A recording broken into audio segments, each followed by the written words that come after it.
Верувам, Господи, помогни му на моето неверие. Христос помеѓу нас, јас сум протопрезвитер Дејан, а во ова видео ќе зборуваме за оние моменти кога е тешко да се верува. Кога сакаме да веруваме, но во нас сепак нешто се сомнева. Кога е се во ред во животот, лесно е да кажеме верувам.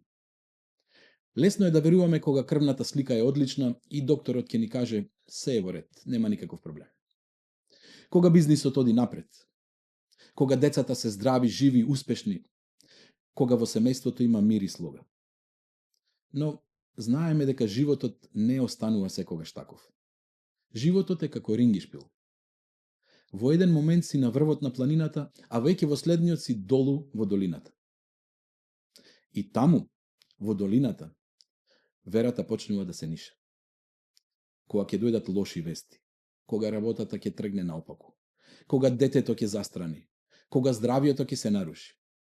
А посебно, кога проблемот трае многу долго и ние едноставно не можеме да видиме решение. Тогаш, нашата вера е ставена на вистински испит. Не кога сме на врвот, туку кога сме долу. Не кога е лесно, кога се смееме, туку кога е тешко, кога боли и кога плачеме. И токму во таква ситуација се наоѓа човекот од денешното Евангелие, кој со солзи доаѓа при Господ Исус Христос и извикува: Верувам, Господи, помогни му на моето неверие. Да го послушаме Светото Евангелие, а потоа и ќе го претолкуваме. Исцелувањето од нечист дух. И кога дојде кај учениците свој, виде многу народ околу нив и книжници кои се препираа со нив. И штом го виде, сиот народ се исплаши. А кога се приближија, го поздравуваа. Ги праша книжниците: Зошто се препирате со нив? Тогаш еден од народот одговори и рече: Учителе, го доведов кај тебе син ми, во кого има нем дух, и секогаш каде и да го фати го кутнува, и тој се запенува и крцка со забите и се здравува. И им кажав на учениците твои да го изгонат, но тие не можеа. А Исус одговори и рече: О, роде неверен, до кога ќе бидам со вас? До кога ќе ве трпам? Доведете го кај мене. И кога го доведоа кај него, штом го виде, веднаш духот го стресе и тој падна на земји и се валкаше запенет. Го праша Исус татко му: Колку време има откако станува тоа со него? Тој одговори: Од детството. И многу пати духот го фрлал во оган и во вода за да го погуби. Но ако можеш, смилувај се над нас и помогни ни. А Исус му рече: Ако можеш да поверуваш, се е можно за оној што верува. И одеднаш таткото на момчето извика и со солзи рече: Верувам, Господи, помогни му на моето неверие. А Исус, штом виде дека се собра народ, строго му заповеда на нечистиот дух и му рече: Духу неми глув, јас ти заповедам, излези од него и не влегувај веќе во него. И кога извика, силно го стресе и излезе. А момчето беше како мртво, така што мнозина велеа дека умрело. Исус пак, откако го фати за рака, го исправи и тоа стана. И кога влезе Исус во една куќа, учениците негови го прашаа насамо: Зошто ние не можевме да го истераме? Им одговори: Овој род со ништо не може да се истера, освен со молитва и пост. Кај Христос доаѓа еден татко за помош. Неговиот син е тешко болен, има некаква врста на падавица која е предизвикана од нечист дух. Но за жал, кога пристигна, се сретна само со дел од Христовите ученици. Господ Исус Христос заедно со апостолите Петар, Јаков и Јован не беа тука. Тие беа отидени на гората на Преображение. Останатите 9 ученици се обидуваа да помогнат. Се разбира, кажуваа молитви онака како што Христос ги научи. Но некако не успеваа. Во таа гужва беа и тогашните теолози, книжниците, кои не беа дојдени нешто да научат, туку да се расправаат и да се препираат. И во тие перипети се враќа Господ Исус Христос. Прашува што е работата, а таткото веднаш се стрча, падна на колена и му рече: Учителе, ако можеш, смилувај ни се и помогни ни. А Христос му одговара нешто што е многу длабоко и за кое секој од нас треба да размислува. Како тоа мислиш ако можам? Не јас ако можам да ти помогнам, туку дали ти можеш да поверуваш? Зошто се е можно за оној кој верува. И тогаш таткото со солзи и во очај си ја откри својата душа пред Христа. Верувам, Господи, помогни му на моето неверие. На прв поглед, оваа реченица е контрадикторна. Што значи тоа верувам, помогни му на моето неверие? Но во суштина, овие зборови на таткото се вистинско покаяние и вистинска молитва. Таа негова молитва не е совршена, не е силна, но е вистинита. Овој човек не се преправа, не се крие зад побожни зборови. Тој ја открива својата внатрешна борба, си ја откри душата. После ова Христос со збор му се закани на нечистиот дух и момчето беше слободно. Оздраве. Но останува прашањето. Зошто учениците негови не можеа да го исцелат детето? Свети Николај Охридски и Жички ни вика дека причината треба да се бара во недостатокот на вера. Сите имаа одреден проблем со верата. Не само таткото и фамилијата. Учениците исто така имаа слаба вера. Книжниците пак тие немаа никаква. И затоа не можеа да го исцелат детето. И токму затоа Христос им рече: роде неверен, до кога ќе бидам со вас и до кога ќе ве трпам? Што можеме да научиме од оваа случка? Прво, важноста на верата. Верата е основа на се. Таа е суштина на духовното постоење. Верата е како воздух или вода. Без вода и воздух човечкото тело не може долго да функционира. Без вера пак човекот стагнира и духовно пропаѓа. Во Евангелието на неколку места гледаме нешто навидум чудно. Во една прилика Христос беше помеѓу луѓето, но сепак не можеше да направи многу чуда. Не затоа што немаше сила, туку затоа што меѓу нив имаше големо неверие. Дури и самиот Христос беше зачуден од нивното неверие. А на друго пак место гледаме спротивно. Христос во друга прилика се воодушеви од верата на луѓето. И таму се случија многу исцеленија и многу чуда. Како е можно ова? Зборуваме за истиот Господ Исус Христос? За Синот Божи? Богочовекот, Творецот на небото и на земјата. Оној преку кого се е создадено, за кого се е создадено и во кого се одржува. Па нели е тој сесилен? Како тогаш Евангелието ни вика не можеше да направи чуда? Одговорот е всушност многу длабок. Не се работи за тоа дали Христос имаше сила, туку дека човекот не е отворен да ја прими. Неверието не го ограничува Бог. Тоа го затвора човекот.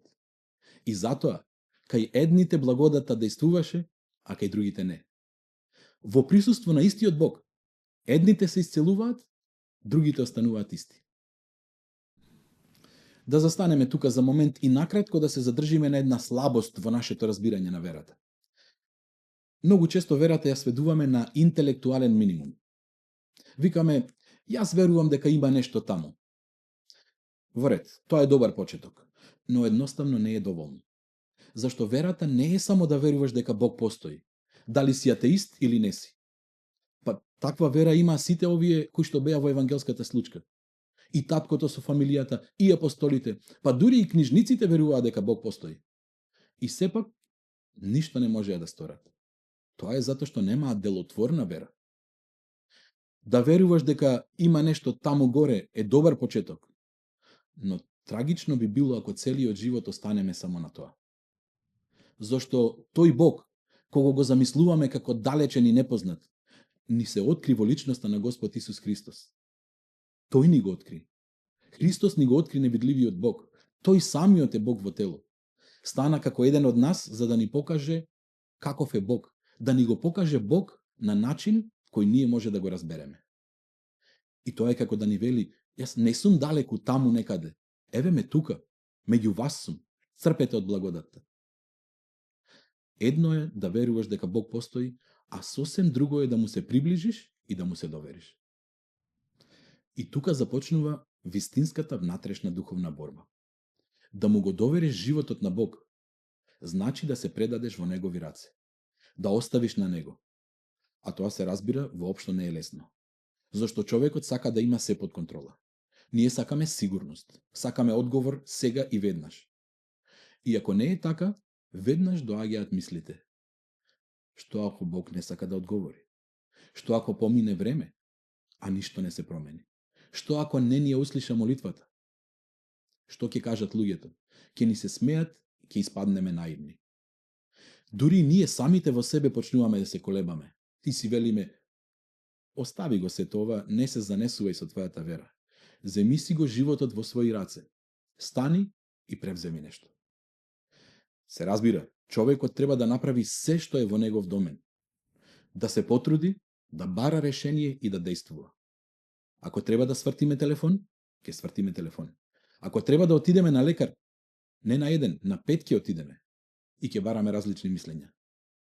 Но ако сме мудри, нашата конечна надеж нема да ја полагаме во нашите напори, туку во Божјата милост.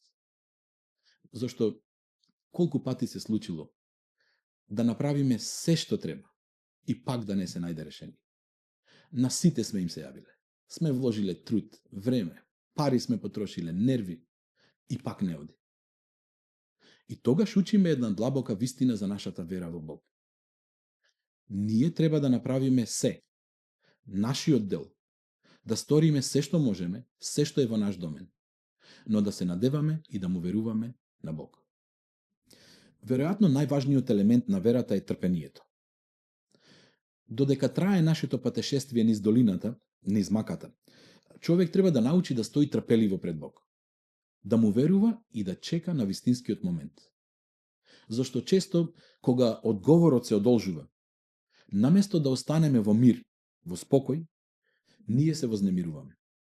Почнуваме да мислиме, може би Бог не ме слуша, може би не ме сака, може би не сум достоен, не заслужувам. И така малку по малку верата почнува да се ниша. А притоа забораваме со кого си имаме работа. Забораваме дека имаме работа со Творецот на небото и на земјата. Со оној кој гледа подалеку од нас, кој знае повеќе од нас, оној кој делува поинаку од нас. Неговите патишта не се како нашите. Не се праволиниски. Тие се непредвидливи. Понекогаш Господ те води 10 чекори напред. Но понекогаш дозволува да се вратиш 3 чекори назад. Понекогаш те подига ненадејно, а понекогаш те остава сам да поминеш низ долината, за да те очисти, да те зацврсти и да те подготви. И затоа ние треба постојано да учиме дека нашата надеж треба да ја полагаме во Него. Во вечниот, безвремениот, во Творецот. Во добро или во зло, во радост или во тага, ние треба на Него да се надеваме. Во Него да ни остане довербата. Втората работа што може да ја научиме од оваа случка е дека верата треба да се одржува. Животот е непредвидлив и ние не сме секогаш во иста духовна состојба. Некогаш сме силни, исполнети со вера, мирни сме, стабилни, но некогаш паѓаме со духот, се сомневаме. Еднаш сме како ангели, друг пат и самите не се препознаваме.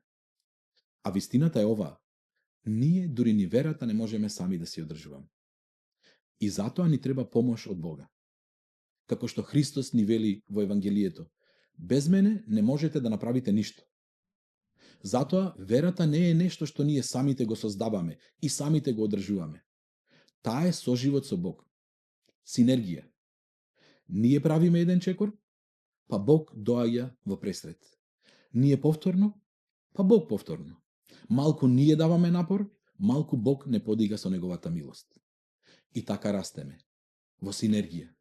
Во заедница. Нема човек што не минува низ искушение. Некои од нас денес се наоѓаат среде бура. Други што туку излегуваат од неа. А некои пак, за жал, и таков е животот, допрва влегуваат.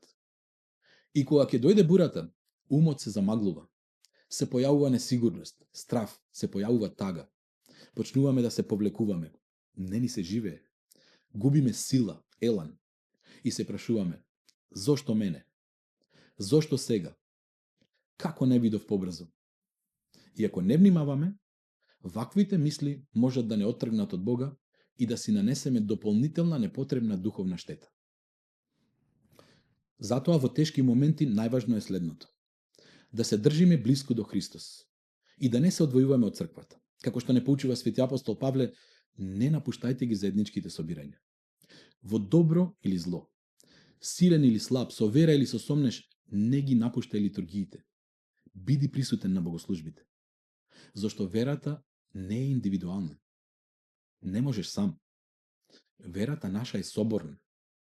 Така ние веруваме и исповедаме. Верувам во една света, соборна и апостолска црква. Соборна се разбира првенствено се однесува на заедничката формулација на верата, на светите екуменски собори, на светите канони, на писанијата на светите отци. Но исто така се однесува и на нивното присуство помеѓу нас. За време на богослужбите со нас се светителите, со нас се ангелите, со нас е целата црква, и таа на земјата, и таа во вечноста. И токму затоа ние во православната црква ги изобразуваме светителите и на светите икони, и на фреските по зидовите. И тоа не е само заради естетика, за поубаво да ни изгледаат црквите. Тоа е затоа што веруваме дека тие светители, заедно со светите ангели, се тука помеѓу нас, со нас, молитвено не поддржуваат. И сите заедно, ние и тие, свртени сме кон Бога, Отецот, Синот и Светиот Дух, кој исполнува се во се. Соборна е нашата вера. Силата на верата е во заедницата.